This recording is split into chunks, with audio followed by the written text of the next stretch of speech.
Hello and welcome to the London United Filmmaker Podcast. My name's Greg Randolph.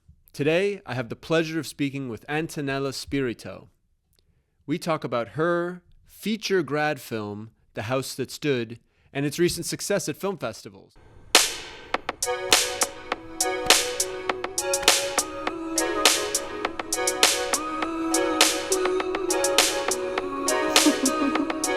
Antonella Spirito, thank you so much for being on the London United Filmmaker Podcast. How are you? I'm good. Thank you for having me. Of course. Very nice. Of course. Nella, I'm so happy to have you here just because we've communicated a little bit, but I never got the chance to meet up. So I figure like with the podcast, it's such a great way to kind of record a conversation, get to know each other a little bit, and just learn more about your filmmaking and learn more about what you've been up to recently. The House That Stood, your grad film from London Film School, your feature grad film from London Film School, which is quite unique, has done incredibly well. I have a list here. I'm not going to list everything, but Salerno International Film Festival, Riverside International Film, Best Student Film, Audience Favorite Student Film, Soho International Film, Blue Whiskey, New Renaissance. It goes on and on and on. Best Feature Narrative at Central Alberta Film Festival. Yes. Mosaic World Film Festival, which I'd like to ask about. Best Narrative Film for a Student.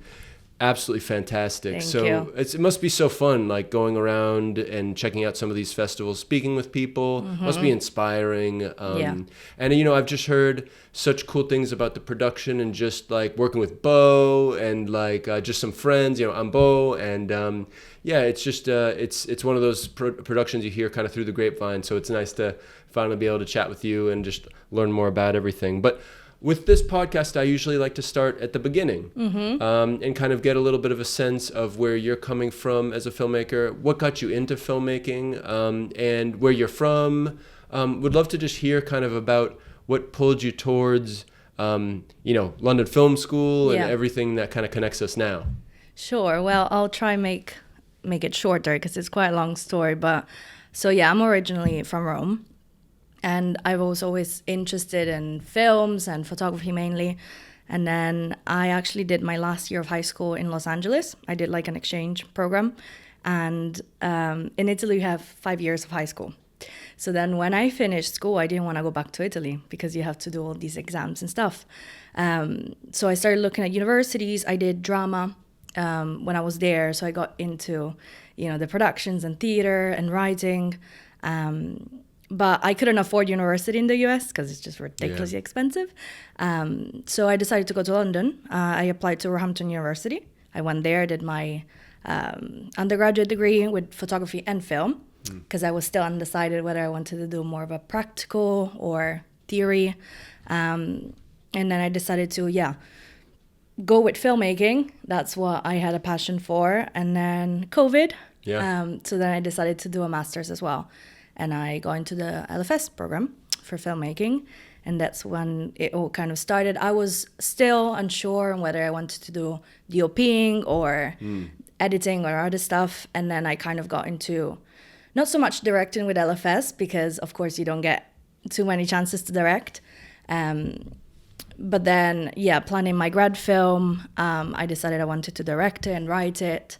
And I actually had this script from my undergraduate program, which is The House That Stood. Obviously, when you just write a script, is different than planning to make it into a film. So it was way longer, way more complicated because I wasn't thinking about money. So I was like, I can do whatever I want. And then I was a bit unsure whether it could be a grad film because I knew it had to be a short film. But I've never done what I was, I was always one to do other stuff. So then my producer, who's also my husband, was like, why don't you get the script? And I was like, are you crazy? We don't have the money. It's like an 80-page script. It's not going to happen. He was like, yeah, I think we can make it happen. So then we decided to go with that. And so your husband is the producer of the film. I didn't know that. Yeah. That's amazing. That's really cool. That makes so much sense because of the quality of it. And just, I'm sure you guys were working closely together in that capacity. Oh, the light bulbs go on. I know. There's a lot of, I don't think, honestly, it was just, obviously it wasn't just luck because there's a lot of work that went into it and still going into it. But I was put in a position where all the stars aligned and I could have, my producer, my husband, we never stopped working Yeah. since the idea of the film. Wow. It was nonstop at 3 a.m. I was like, what if we do this? So cool. Yeah, and also because we shot it where it's set, so in my family's village. So Which is what village? San Pietravellana. It's like, the closest I can tell people is like 2 hours from Naples. Okay. And obviously nothing ever happens there. There's a truffle fair, so that's where the money goes. Truffle fair. I know, that's very exciting. Oh, that sounds great. But besides that, nothing ever happens. Wow. So I went there, I was like, right, I've got 30 people. I need places to sleep. We went to the only restaurant in town. We were like, can you feed us? We've got little money. To be fair, most of this stuff was done by the producer, but they knew me, Yes. so they granted us a lot of Because favors. your family is known or like would be recognizable. Like Yes. everyone knows each other probably. Everyone knows each other. It's like 500 people, at best. But I've been going there since I was little. It's like my second home. So everyone knew me. They saw me growing up. They were like, this is really cool. They didn't have any expectations whatsoever, but they were like, whatever, if we can help, we're going to help. Wow. Amazing. Yeah, you get that sense a little bit. It's a black and white film, but it's got such a family-oriented quality. I was just watching the trailer again. I watched The House That Stood the first time at the Graduate Showcase last year, and I remember Sue Austin, our term 6 student, she's right in the front. She just sits right in the front. I just remember her hair and everything. And yeah, I was so taken with it. I kind of went in because, again, I had heard about the production, and I sat in the chair and was just taken away. It was just really beautiful. I love the acting. I love the choice of actors. Yeah. It's a kind of a range. Your lead is just so easy to get along with. There's this beautiful, not to give the whole film, but there's a beautiful dance moment. Yeah. I love the running. There's this moment where the characters are running towards a car that's leaving, I believe. And that's very beautiful. Yes, yes. And it's just to have made a film that is how long is it exactly? 61 minutes. 61 minutes. So it's kind of like a short feature. Featurette, yeah. Yeah, featurette, and which is so great because I think you're breaking the mold essentially of like what is maybe expected at LFS or what's expected from a feature, and you've had success. Yeah. But I want to I want to give you those accolades a little bit, but I also want to kind of just slow things down just a minute and talk a little bit more about the beginnings. And can you tell me, so it sounds like it was photography and film, so it was kind of a mix of something visual arts related. Yes. For sure. And you were growing up in Rome, Yeah. is that correct? Can you tell me, was there a family member that got you more into film, or was there a specific movie you saw that, I know sometimes it's not so easy to just nail it down to one specific thing, but I'm curious, it's usually, there's usually something that kind of, or was it just naturally you gravitated towards it? It's everything and nothing at the same time, because since I was young, I loved writing. I think it all started with writing and just creating stories before I knew what medium I wanted to use, Really? right? So I would write little novellas and scripts. I remember when I was like fifth year of elementary school, I wrote a script for a play for a school that we performed in front of all the younger kids, and then the teachers were like, "Can we keep the script so we can reuse it the next years?" And it was obviously I was like 11 years old. It was nothing exciting whatsoever, but that's where I started. And then I got into photography. I did a few courses in Rome, still with the idea of like telling a story through pictures. So street photography and just coming up with projects to do in my own time. And then with film specifically, I've always been interested, and I was one of those silly kids who would wait outside of a hotel for an actor to come out and talk with them. Borderline stalking, but I was, It was young. good intentions. It's acceptable, yes, because I was young. Nowadays, it wouldn't be acceptable. You can't do. But yeah, so I don't think there was one specific film that got me into being like, that's what I want to do. Yeah. But I was really interested in the whole industry, and I was watching a lot of films. My parents are very into, indie filmmaking and, foreign films as well. So we would go to the cinema quite often. So I think a combination of all these factors. The first film that I remember just striking something inside of me, like properly, besides Studio Ghibli, Ghibli, Yeah, however yeah, you yeah. pronounce it. Yeah, I grew yeah, up yeah. with that, I and just watched Boy and the Heron, and really, I really still haven't enjoyed watched it. it. It's really, it's on Netflix. You can just check it out Is real it? quick. It's you know, there's just something about the animation quality. Yeah. The stories are amazing. The stories are always kind of this way, but it's just one of those things you can just watch it without the sound on even, and it's just visually Gorgeous. the best. Yeah, It's just the best. exactly. And also the fact that it was one of the few, those films were such a rare thing because they were special. They didn't have a, you know, the typical villain. It was always, you know, yin and yang and just telling the story of people. So there's that. And then growing up, I think Silver Lining Playbook, Nice. which now I know the whole David O. Russell scandal and whatever. So. Yeah. But at the time, I think that was the first film where I analyzed the script and I got really into, you know, dissecting the acting and everything that was going on. And I read the book and I got really into that. And then I started kind of studying it more. And then, yeah, I decided I was still undecided between that and photography for such a long time because Sure. I really love photography and cinematography.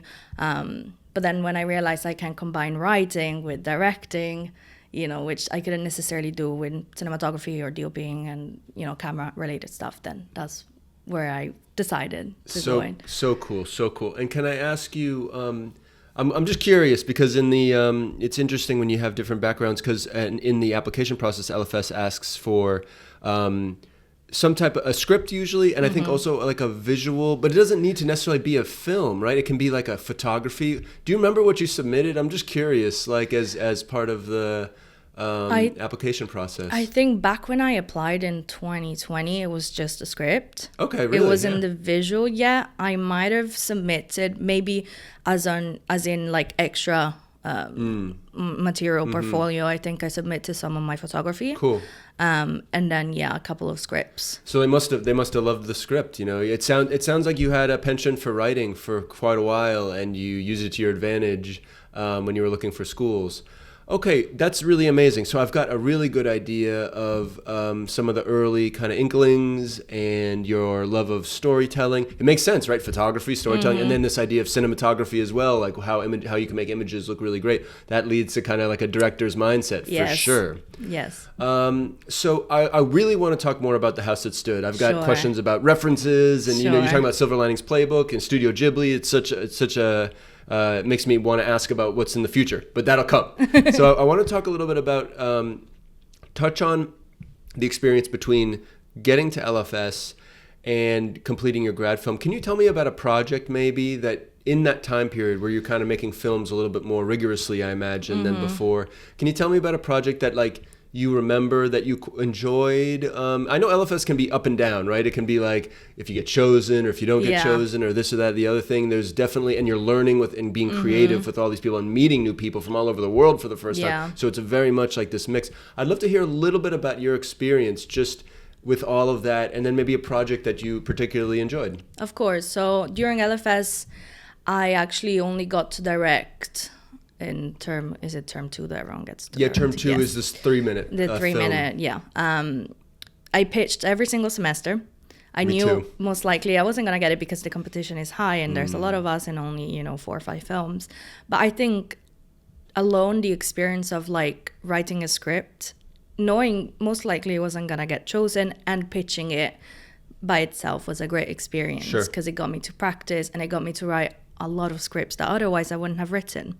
One of them in term 5 was actually what I wanted to do initially for my grad film. Oh, really? I really want to do that script at some point as well. Can you tell us a little bit? It's called Gold Rush. It's obviously a short about this woman in the 50s finding out her husband is cheating on her, and then she plots to kill him with the mistress. So it's... And then I found that there's a Netflix show very similar to that, and I was like, "Hey, you can do your own I thought thing. about the idea before I knew this existed. In fact, I wrote it before it came out. But also, I think having the chance to do other things like other roles, editing and cinematography, that's what I did the most. I did DOPing, camera operating, sound and editing. So I pretty much did everything but producing because I'm terrible at that. I can't. I get overwhelmed. And then I think the term actually that I enjoyed the most, funnily enough, was when we did the documentary, term 3. Yeah. Because again, you don't get that any other semester. and I've always been interested in documentary. In fact, the films I love the most are either docufiction or based on true stories, because I think there's a little more, there's a bit of magic in it. And it was something that I would have never thought I would have be able to do, because it was with Ruby, one of the girls in my term, and she directed it, and it was about paranormal investigators. Cool. Which I've always been. I think I've seen it maybe. It's really cool. Yeah. The concept was really great because it was something different. And I was like going in, I was like, not only that, but I had to do sound because it was COVID. So the sound recorders got sick. So I was like, okay. So imagine in a haunted like pub, I'm with the headphones and I'm hearing everything that's going on. I'm like, the ghosts are out there. You know, if you're gonna catch one, you're gonna hear it before you see it. And actually, I was with Pierluigi as well because he was doing camera operating, and it was such a bonding experience because it was so traumatizing, but we were there together, and I never sort of believed in any of that stuff necessarily, but I was scared. So tell me about it. What was it? Where were you? So it was this pub, I don't remember the name, but it was one of the most haunted pubs in London, if not the most haunted. Really? And they opened it for us during night. So we were there from like 1 a.m. until 5 a.m. Oh, that's cool. With this group of paranormal investigators, this couple, husband and wife. So it was just us with a few of their friends. And there were a few creepy things that, you know, I think within that context, you know, there's a placebo of the situation you're in and you're like, is this real? Did I see it? But everyone saw a few things and we were like, right. Cool. But it was just the idea of taking something as commercial, if you will, as paranormal investigating and spinning it into a love story about this couple who really is doing it as a medium to then one day, eventually one of them passes first, then they have a way to reconnecting with each other. So we found a way to turn it into, you know, a relationship story rather than just a commercial. That's really lovely. It sounds like a great group too. Pierluigi and who else did you say? Ruby, Mastrodimos, and then Jules was the sound recordist, but he was sick. Very small crew though. Yeah, it's four of us. Yeah, four for term 4. That's great. Yeah, all great LFS students. That really sounds like a nice memory. That's perfect. That really gives me an idea. It's so cool to hear a little bit about your interest in documentary. I really think that leads us to more of kind of the grad film and preparing for the grad film, because it sounds like you put so much into it. You had a great producer. Yes, 2 producers. Nathan was the second producer as well. Right, and did Nathan go to Italy as well? Yeah, of course. That's so cool. Okay, so then let me see. How do we cover the grad film? I think for me it's a question of, can you tell me about the story? I think that's for the audience. They are interested in the story, and tell me about the inspiration for the story, and then we can talk about some of the other things. Yeah, so as I mentioned, I wrote the script during my undergraduate program, and it was basically just a way to honor my grandparents and the village where they're from and where I'm from, basically. Which is the village name is? San Pietravellana. San Pietravellana. Which is near Isernia, which again, not many people know, which is 2 hours from Naples and 3 hours from Rome. So that's how I lead it. Cool. So yeah, it tells the story of Camillo, this teenager who lives in this little village of San Pietro. And in 1943, Italy, one day, this group of retreating Nazi soldiers come to occupy the village. And because my grandpa's house was the only inn in town, they come to occupy the inn as well, and they make it like their own house. So there's all this action. Well, not really, but there's stuff going on. One day he finds these soldiers in his house, and it was him and his mom and his aunt. So these 2 matriarchs leading, the situation. And also, he's still a teenager, so he's dealing with everyday problems, and he's got a crush on his schoolmate Bianca, who he's trying to ask on a date. It's such a great little romance there. Yeah. Yeah. You nail it. Sorry, continue. I don't know. I think you covered the idea. Yeah, that's the synopsis, pretty much. Yeah. No, it's such a lovely, it feels close to the heart from the get-go. I love the choice for black and white. It just feels kind of apt, in a way you can't really describe. I don't know. There's just something about it that kind of comes through with the black and white. You kind of focus on the performances a little bit more, which I think is the thing. And a lot of people just tell me, "Oh, you did black and white because it was trendy and cool." I'm like, No, it was of course a It's- choice. First point is trendy and cool because it's cool. Like there's a reason why things are trending. But I genuinely, as you said, I genuinely did it because I wanted to focus on the performances. And also then I think I'm allowed to do spoilers. Like whatever. There's a time I jump. think so. No, I think because my idea is because we're focusing on emerging filmmakers. We should kind of talk. Yeah, I think the idea is to talk about It's fine. Like it's not gonna go. We might get distribution, but it's not gonna go in cinemas anytime soon. So I think it's the time that I can do that. But there's a time jump, and then we switch to colors. Yeah. And the reason for it more also because obviously I wanted to enhance the time jump, but also because then you see the difference post war. You know, that's how it felt. Life felt like it had color again.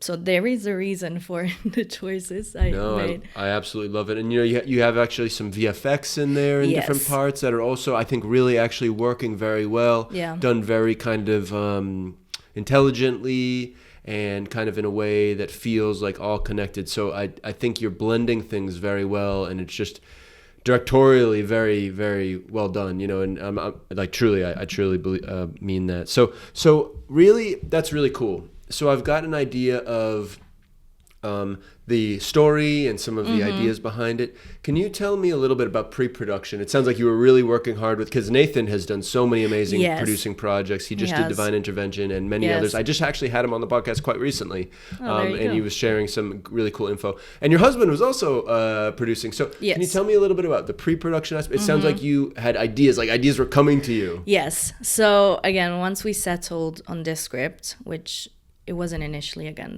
the first idea. I had to first and foremost work on the script because it was too long, and I had to be realistic on what we could actually achieve. So how long was the script originally? Honestly, and it wasn't even finished. It was 80 pages or so. Maybe a bit less. That's incredible. And you just said, this is it, this is what I'm doing. In undergrad, you had the 80-page script ready to go. Well, yes, because it was as a thesis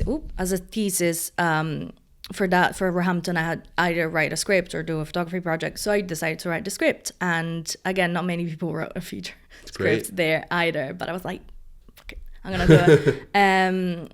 So yeah, I narrowed down the script. It was still fairly long. It was probably 35-40 pages, but it's a near list film. I knew that from the beginning. And there's a lot of slow scenes or stuff where maybe it's like a little paragraph, but a heap of stuff is happening. So obviously the producers both were like, well, I don't think it's gonna be like less than half an hour. I was like, let's see how it goes. I told LFS, they read the script, they were like, okay, nobody questioned anything. Great. So I was like, I'm gonna go ahead with it. And I knew because I wrote it. I knew how long it would take to shoot a scene, that it wasn't gonna be half an hour. But how many days did you shoot for? So 9 days. 9 days. Without a break. I mean, according to LFS, we took a break, but without a break. Sure. And it was honestly, I could talk about it for days on end, but yeah, once we decided it was it, and actually LFS was quite supportive. They didn't see any issues with it at the beginning. And so we got the crew, a few LFS students, and then a few people actually from my undergraduate program that I met. Great. A lot of people that haven't done too much. So they just wanted to get their hands dirty and do stuff. Got the people in the village to agree to like give us food and shelter and whatever. So it was a whole thing. We went in Italy the August before we started shooting. So 3 months before shooting. We stayed there a month, location scouting, figuring out, because the village, this is not even a spoiler, this is just history. In 1943 it was mined to the ground. And that's actually what happened in the film and in real life. So obviously it's been rebuilt, not just once, but twice, also in the 90s. So it looks completely different to what it was in the 40s. So the main issue was being accurate, not just historically, but also, the village has been rebuilt entirely twice. And so we were doing location scouting to see if we could shoot in different villages that maybe weren't, didn't look as modern or weren't mined to the ground or destroyed. And then actually, both because it was difficult to get permissions from other towns because they're bigger towns and I don't necessarily know the people there, we ended up deciding to shoot pretty much everything in the village. We just found little roads that looked a bit more, ancient Yeah. and less modern. And then we only shot one scene, which is the town square in a different village, because that village wasn't destroyed, so it looked nicer. Sure. How it's meant to look, and it's actually very similar to what San Pietro looked before the destruction. What scene was that you shot? In the town square. Okay, so cool. just at the very beginning of Yes. the film, just one scene. But everything else was shot in the village. So we brought these, this group of 30, it was about 30 of us, some from the UK, quite a few from Italy, friends of friends or even friends. It was just a group effort, it literally takes a village. And yeah, we shot like the week before the mythical truffle fair. So the village was quite still. There weren't many people, but people were coming to help. Cool. But the houses were empty. So we shot it, and it was 9 days in a row. We didn't, well, at least I didn't sleep at all whatsoever.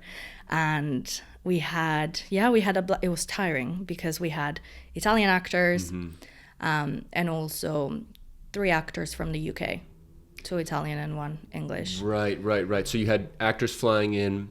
You had a couple actors from, I imagine, Naples coming, or from different parts of Italy coming as well? Yes, all sorts of Italy. Wow. The lead is from northern Italy, Wow. then a few from Rome, then southern Italy, Sicily, and Oh my God. Naples, and then London. Wow.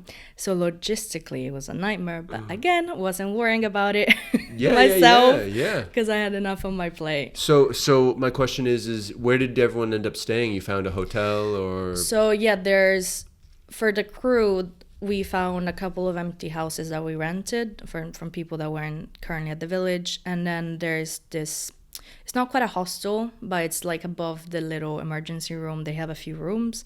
So the town hall gave that for free. And then for the actors, because of course we couldn't put them in I'm not saying the crew can deal with more, but we can deal with like less comforting situations. So we put the actors in the one B&B of the town, Sonia, the fantastic Sonia, and then they wouldn't all fit in there because it's 3 rooms. So then there was another village, 20-minute drive with a hotel. So we had 2 people literally on shuttle duties, picking up people from the airport, from Rome, from Naples, to bringing them to the hotel. It was a whole thing, and people ended up doubling up on roles. We had the BTS photographer who also played one of the Nazis and was also on shuttle duty. Wow. So it was, everyone put 110%. And it was really nice because although I was too tired, I was always the first one not to go to sleep, but to retire because I was too tired. Everyone else came to my house and they were playing cards after, every evening after we went to the restaurant to eat. And it was just this bonding experience that everyone felt. It was like this bubble that we created, and actually pretty much I invited pretty much everyone from the crew and cast to come to our wedding. Most people came. So it was just incredible. And actually, to relate to this, I think part of the reason why it worked also was I put a lot of effort into casting. They're not, they're all beginners. Most of them just finished an academy or just did a few short films. Only a couple of them did feature films. So it was a new experience for them. And because it's based on a true story, granted, I was also looking for some sort of resemblance to my grandparents. So I also had to differentiate and trying to detach myself because it was very, very personal. But I probably in pre-production, I spent the entire summer doing casting. I auditioned. I got over 1,000 applications. I auditioned 150 people for the roles. And then, it's an ensemble cast because there's 11 actors. So it was a lot of working with that in acting, but also, again, with the logistics and picking them up and working the schedule because we only had so many rooms we could use. So it was a lot. And I think the best thing actually was that everyone went in, not us from the crew, but when I told people, everyone went in with little expectations because they're we know how much money you had. Wasn't much at all. So they knew that. They knew the situation. They knew it was meant to be a short. And they were honest to God, I had very little to no expectation and I was blown away. This is not to, praise myself whatsoever, No. because every time I watch it, I find out about 1,000 things I would like to change, and I want to unalive myself, ironically. But everyone is always like, we didn't think it was possible, and genuinely, it would not have been possible anywhere else in the world. We got so many things for free, like the little Jeep. It's actually from the 1950s. Yeah. And it was like broken to pieces, and the local mechanic was like, I'm gonna fix it for you. And I was like, yeah, right. No, seriously, for free. It's like, right. It was like, true. And then he fixed it. Not only that, but it was running. So we had that, and then we found this little sidecar that this old guy from the village had. Sidecars. That's cool. Actually from 1943, Italy. It's one of the sidecars that the Germans used in the village. And obviously we couldn't afford anything. We had 3 actors playing the Nazis. Again, 2 of them were just part of the crew. Yeah. And we only had one sidecar, which by itself is worth over $1 million. Yeah. This guy's like, he collects Wow. cars and vehicles. In the village? In your the village. Yeah. Like Lucked 10 minutes. out. Somebody was like, oh, this guy owns a sidecar. I was like, let me speak with him. And I went there and I had tea with him like a week in a row to try and bribe him. We made him a cake. I was like, yeah, whatever, you can use it. And oh man, there's so many things. And then Amazing. one of the best anecdotes is that then we only had this one sidecar, right? Because that's all we could find. And actually then we discovered that besides that being factually correct, because it was from the village, that was one of those sidecars that it was used in scouting. Mm-hmm. So they wouldn't come in a pack, all the soldiers. One sidecar would go to the village before everyone else to assess the situation. So it was actually correct that there were only 3 soldiers before everyone else arrived. Yeah.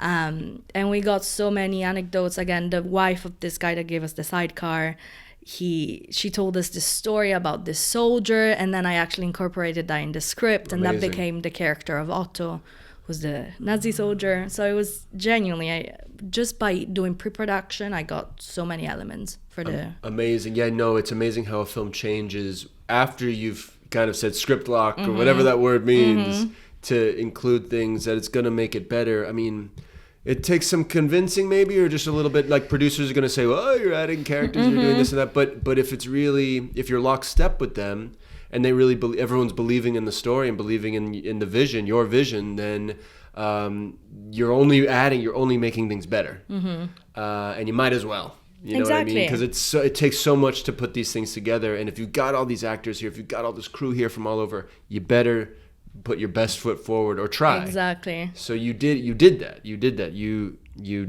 that.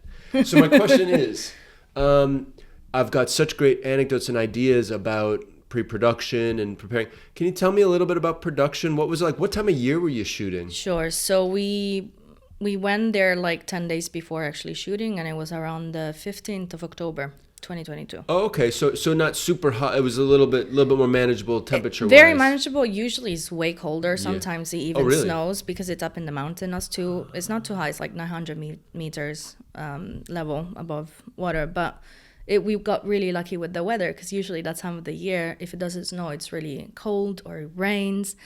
But it was incredible weather. Everyone to this day, 2 years later, they're like, oh, the other week just felt like when you guys were shooting the film. They keep going back to that. It was incredible weather. It was sunny. And then the day we wrapped, there was fog and rain, and it started snowing the week after. So it was someone was holding out. Someone up there was like, okay, this is your week. So nice. Okay, so let me think here a little bit. Do you have any specific memories from shooting? I mean, you've given me a lot of great stuff, but I'm just trying to think if there's any major challenges, can you give me like I think I just want like one like kind of more kind of memory from the experience of actually shooting, because then I'll go into some pre-production stuff and reception at festivals. But I don't want to let go of your experiences yet. I'm thinking there's so many good and bad.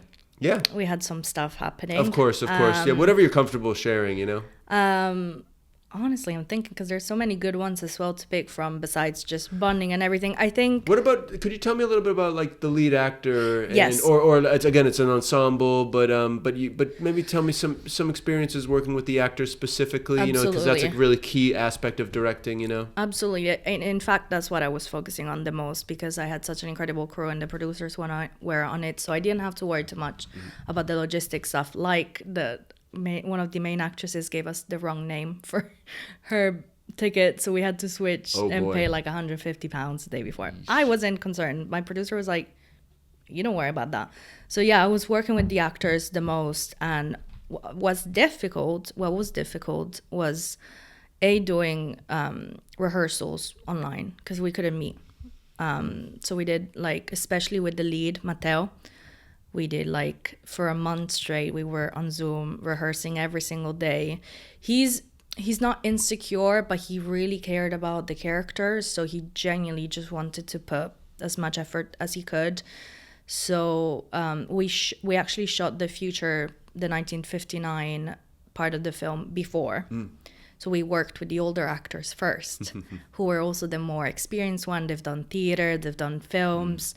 And then it was so difficult to have to switch to other actors. Because as a director, you know, I got comfortable with them because I knew what they were doing. And I was kind of like not worrying too much. But then these younger kids, I call them kids because for me, they're my children. That's how I treat them, even though they're about my age. And especially Matteo wanted to bring justice to the characters. So we had a lot of work also with the actors, working with each other. Like, this is how I envision my character in 10 years' time. But they worked to like differentiate because obviously war changes people. So they almost look like completely different people because that's how it was. Of course. And with Matteo and Giuseppe, the older Camillo, as I call him, he actually stayed a couple of days in the village more than he was supposed to without getting paid because he wanted to coach Matteo on set. Very nice. And yeah, we had this wonderful experience. Matteo, the lead, had a very complicated part because he was meant to look and see the whole village getting destroyed when in fact that didn't happen, because if I did that again, I would have gotten in trouble. So he was, so into it, and it was like such a masterclass for me also because it was so many different types of actors, and Matteo is he needs time before a very complicated scene, and unfortunately he had plenty of those. So he needed like half an hour to go and prepare, and nobody could go and bother him except me. So it was kind of learning how to work timing and work with him, and then other actors were completely chill and could crack a joke and then do a scene. But with Matteo, we took so much time, and we had a lot of rehearsals, just us without the crew around, because it was so intimate, especially when they go back to the house and it's been destroyed, but the house is still standing. Because that's he's really got to get in there. And it was them in the room, and then there was the sound and camera, and then we were in a different room, and it was just seeing them. I'm not a director that prioritizes method acting, because I think there isn't a correct way. It just whatever works for the actor. Of course. But there was something on set that they weren't acting. It was just them. And with the dancing scene as well, which again, Bo, the DOP, camera operating, did such a fantastic job, because she was just swirling around with them. Dancing. She was dancing. I remember her telling me that. Yeah. It was just so cohesive, and they at the end of most takes, they were like, my heart is pounding, like I can feel like I am there. And then obviously there were more complicated moments, like I had one of the not bigger actors, but he's quite famous in Italy, David Parila. He plays Otto, the soldier. And he's such a chill guy. Like, he was like, don't pay for my hotel, just pay for petrol and I'll sleep in my van. What a funny guy. That's cool. He was hilarious, but obviously he was playing a soldier and he only had one day of acting. So he was completely in the role, cracking jokes around, making people uncomfortable.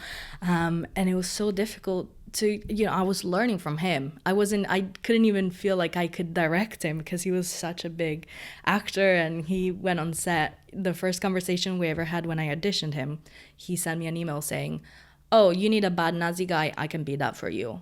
And I was like, "Oh, great." So we did the call, and he was like, "I don't have a character, right? I'm just the dickhead." I was like, "No, you have an incredible part." And I made it up on the spot because I didn't want to be like the one that's like, "Yeah, you're the dickhead." Yeah. He was like, "Oh," because he's looking for more of a dimension for sure. Exactly. That's why he took the role. Otherwise, I don't think he would have, because the pay was minimal.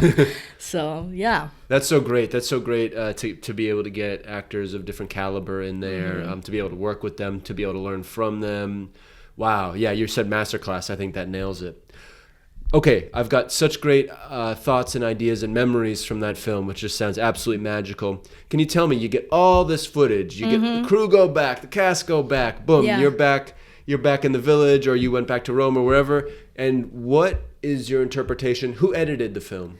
So Barnaby, the producer, my husband, was also the editor. Really? Yes, because initially Marta, the sound recordist, was meant to also edit. Great, Marta was but it was a feature film, so she was like, I already have too much work with the sound itself.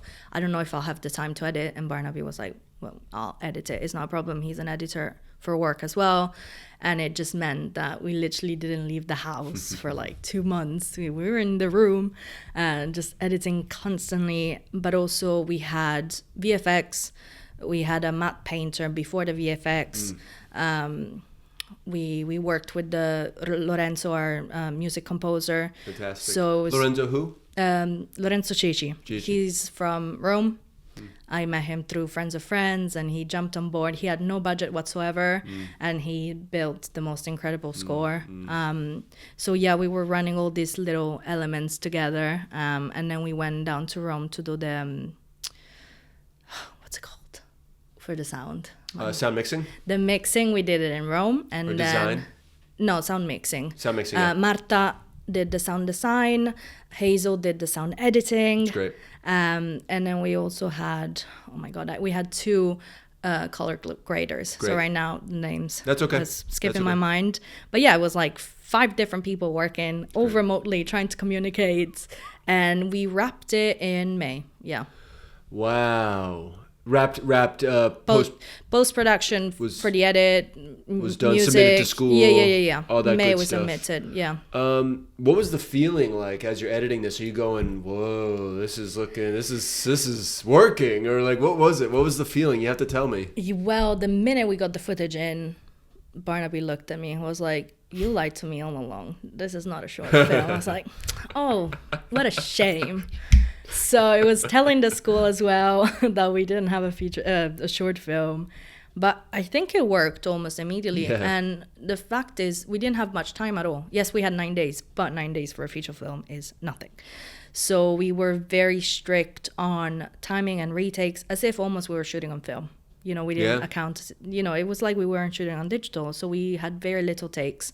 Most of the retakes was because of people passing by and annoying us, or cars. So it was almost like it was there. We got it on and it was there. Wow. We cut and we edited mostly around continuity and, people interrupting and stuff. But the performance was there in every single take. And then, it was just a matter of figuring out how long we wanted it. We could have made it maybe 40 minutes, but it wouldn't have had the same feeling. It would have felt rushed. Sure.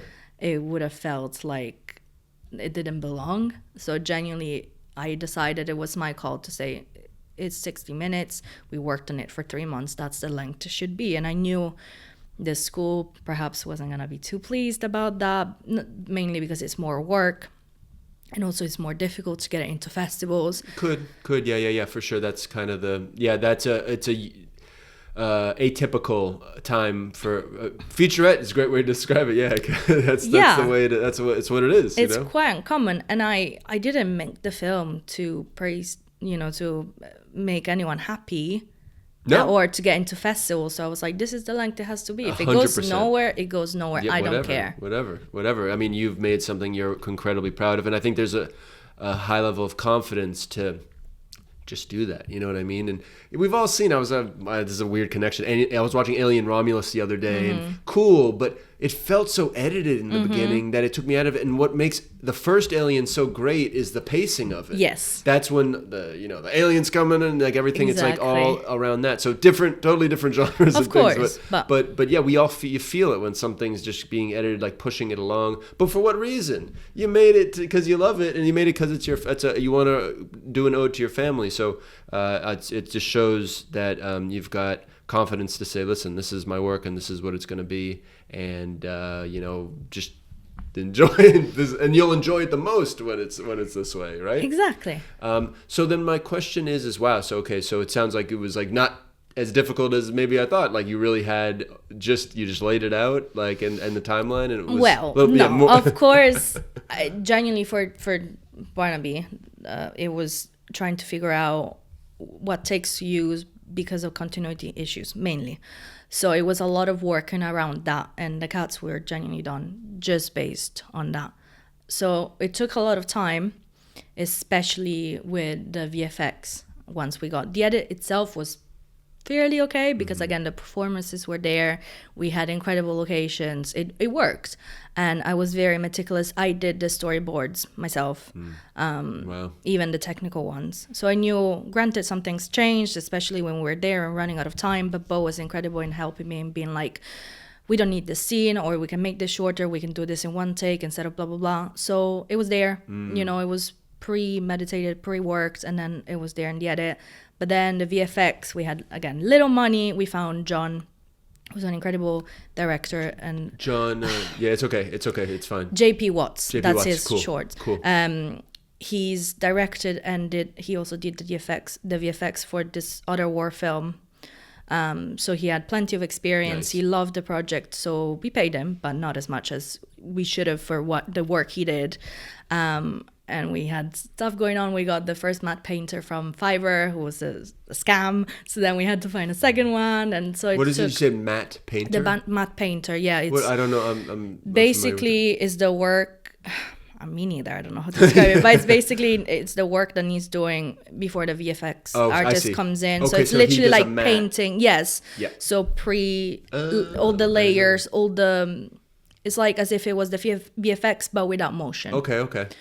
Like a painting. So we had to change the matte painter twice, and then John went on board and was like, yeah, but we could redo these certain things, otherwise it'll be impossible. We even have a shot with VFX where the camera is shaking, like it's handheld, and he still managed to add all the destruction in the background. Wow. And it's a learning curve, because then we learned never put smoke in front of a green screen, because then it's a nightmare for the VFX art, but you learn these things as you go. Yeah. And I think, that took the most, trying to work with all these different artists. Wow. Can you tell me a little bit about everything's done? It's in the bag. The film is done. Can you tell me a little bit about the reception, about some of the festivals? Can you tell me about maybe a memory from just how successful it's been at festivals? Festivals aren't everything, but it's great to share the film, So my question is, yes, about a little bit about that. And can you tell me about where it premiered and maybe a little bit about that experience of the premiere? Sure. So, we had our world premiere at Soho International Film Festival in New York, September 2023. So almost a month after shooting and wrapping the film. And I did the festival strategy myself. We had a budget because we had the local region giving us some money to help with post-production and budget and film festivals. So I took the job of working with applying to festivals, and I had an initial plan that went out of the window after a year, because I was like, whatever, I'll just. I know. It always starts. We're learning though, It's the same way with me. It's like, I think, everyone's got their strategy, but it's good to have one. It's good to have one to begin with and to be ambitious, but in hindsight, I wish I did some things differently, like with everything else. It's expensive. I think that's the key. It's very expensive with a feature film. Film Freeway, whoever runs Film Freeway, they got money in it, I'm telling you. And of course, because LFS doesn't necessarily promote feature films, they didn't help us with, but I knew that, right? So it was out of all of our pockets. From me and the producer, we put our own money. It was so expensive because it was a feature film. Right. It was double the price, sometimes 3 times the price. And I shot high, I aimed high in the sky. I was like, whatever, you know, I don't know. Next time, I might not be the one applying to festivals. I might have someone else doing it for me. So I was like, I'm going to have fun with it. And it was great even just to receive feedback from festivals we didn't get in. And then we got into Soho, actually the first festival we got in. Congrats. And I was like, this is not happening. And then found a way to make it there. They didn't pay for anything. The thing about American festivals is that they don't really sponsor your trip. But it was an incredible experience, mainly for networking, to screen in such a beautiful cinema. What cinema was it? Do you know? Or I know I'm asking lots of specific questions. It was in Soho. Village Angelica in Soho. Yeah, fantastic cinema. Yeah, beautiful and run by a woman. Yeah, great. Incredible woman. And then, we met a lot of producers that actually, a few of them I'm in touch with. And for the next film, every so often they ask me, how's the script going? You know, because it's a lot of Italian Americans who love Italian stories. So they're like enamored. New York's got that for sure. Exactly. So I was like, this is where I'm going to aim at, you know. And I got a few producers that I know I can contact for the next film. Lovely.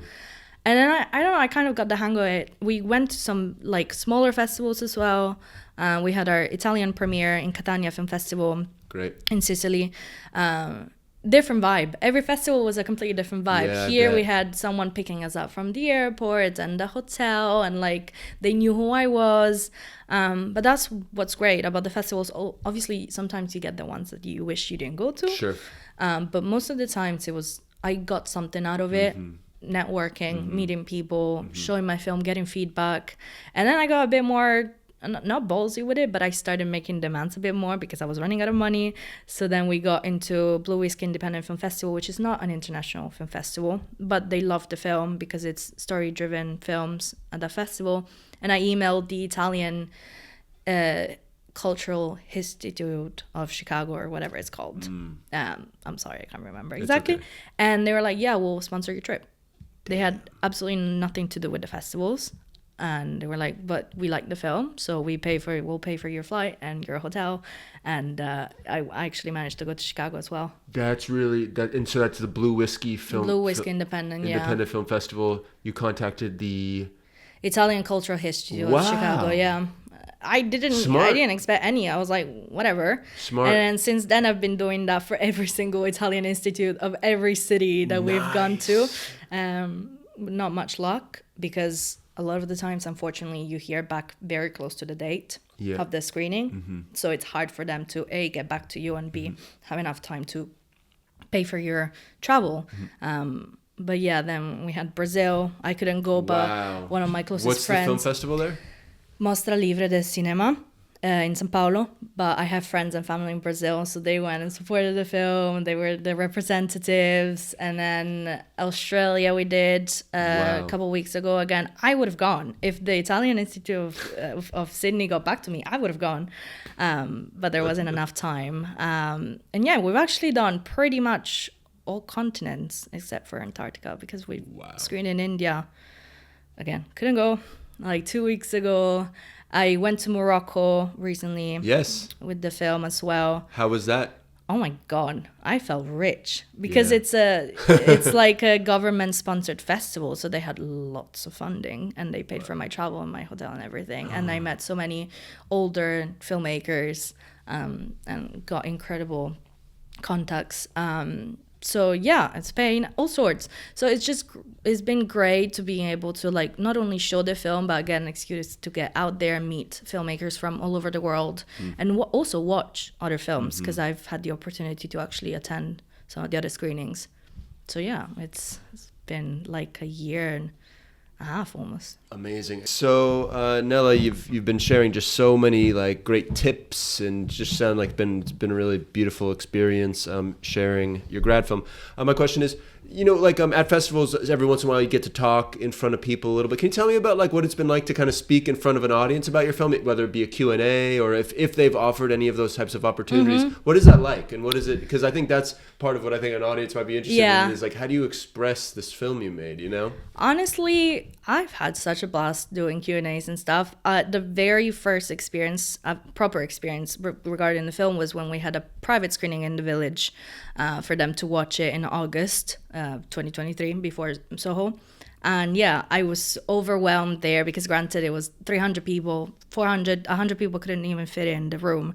There were people from outside the window, and I was like, they brought me on stage. There was the president of the village, the president of the Molise Cultura, which is the foundation that got us the money, and I was so overwhelmed. I couldn't talk. My grandma was there watching the film, so I was so very overwhelmed. And then after that, it got so much easier. I had a Q&A in New York. And every single film festival I've gone to, I've had to do either a Q&A or an interview or some sort of stuff. So it gets easier, it goes. I always fear that I'm repeating myself, but also it's different audiences watching or hearing. So it's never that big of a deal. And it's just nice to talk about, not so much about myself, but the film. And I love to praise the crew and the actors because they're the reason why the film, happened. And also it's an opportunity to talk about the village and kind of give them something back after they've helped us so much. So that's amazing. All right, can you tell me a little bit about the future? Tell me about a project you're interested in. It sounds like you've got things written. I'm just curious, what does the future hold for you? So many things, and yet nothing concrete. And you'll be moving as well. Yes, I'm moving back to Rome after the holidays. So obviously different scenario, different opportunities, but I think for me at the minute it's best that I go there because of my experience and my background. And honestly, most of my connections are from Rome or from Italy through all these festivals. And we're actually in very early stages of pre-production for the next film, which I've decided is going to be shown in 2026. Okay. Because I need to have a date, otherwise I keep procrastinate the whole thing. So next film, 2026. It's a different vibe. It's going to be shot between Italy and Scotland, with the same two actors that play older Camillo and older Mario, because they had such an incredible chemistry in their comedic scene in the film that me and Barnaby decided to write a script around them.